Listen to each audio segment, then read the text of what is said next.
All right, working on replacing the bushing in the bolt that sits right in there for the handle pull. So you'll see there's threads right here, nothing all the way down into here. So just barely got this out.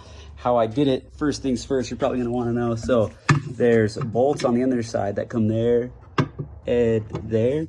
So you have to reach under there and get those out, but luckily I didn't have to take any of that out. And then you also see on this side, so there's threads. Yeah, you can barely see them right here. So there's threads there. On the actual pole itself, there are not threads. And then the part I am replacing is the handle pole bushing that comes in here.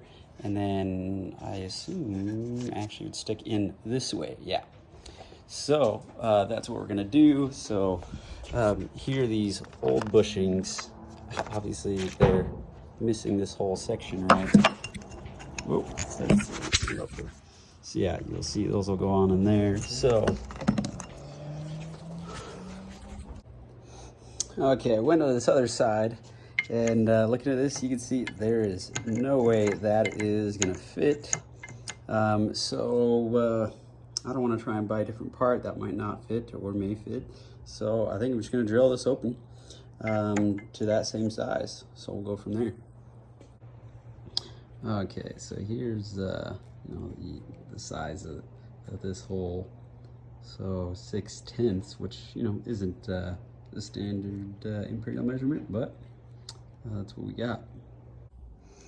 Okay, so you see the bushing here is 0.67. All right, I got this sucker to fit now. So I drilled him with a, what was it, a 5/8, but that's just a little bit too small. So then I grabbed this guy. Thanks to my reel up there, love it so much. And then with that, let me put this down.